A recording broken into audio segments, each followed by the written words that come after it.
बिस्मिल्लाहिर्रहमानिर्रहीम। मेरे सज्जनों ते बेलियो, चढ़ते पंजाब लहिंदे पंजाब नूं पप्पू पिजन क्लब वालों अस्सलाम वालेकुम।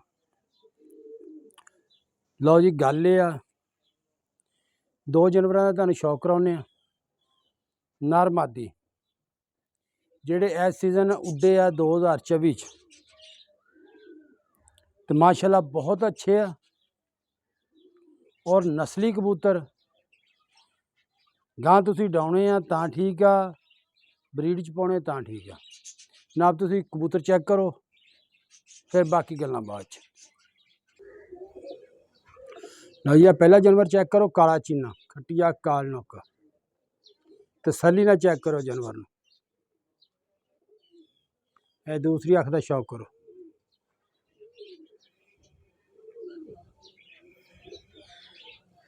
आ पर कुंदे दा शौक करो जनाब।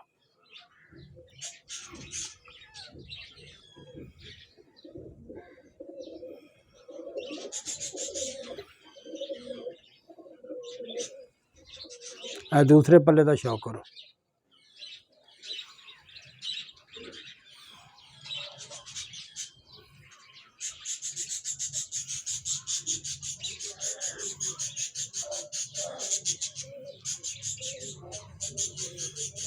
ए दुंब दा शौक करो जी।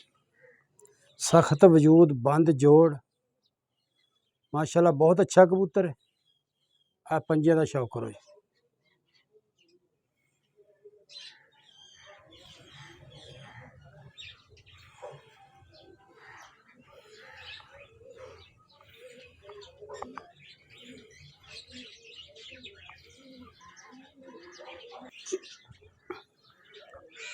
लो जी, मादी का शौक करो जी।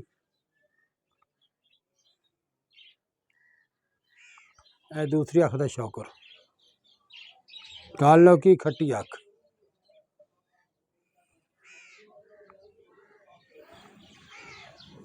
आ पर कुंदे का शौक करो जी।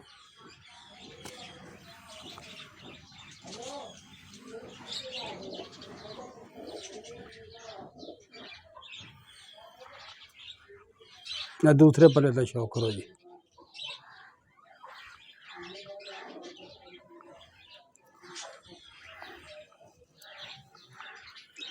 अपूशल का शौक करो जनाब।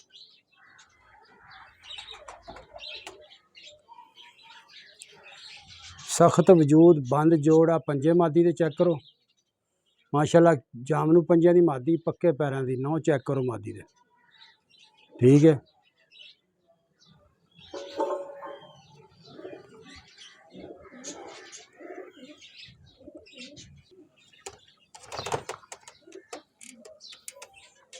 लो जी, पहला पीस चेक करो जी। फिर तुरते वीडियो चेक करो।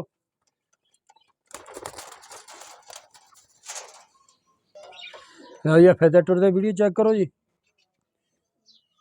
एक कबूतरी है, एक कबूतर। ठीक है। चाहे इन्हों अगले सीजन च डाल लवो 2025 च, या इन्हों ब्रीड च पा लो। ठीक है। माशाअल्लाह बहुत अच्छे कबूतर है दोनों ही। ठीक है।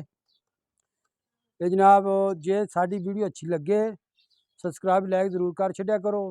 पूरा पाकिस्तान कार्गो जेड़े शहर च कहोगे पहुँचा देंगे। अल्लाह हाफिज़।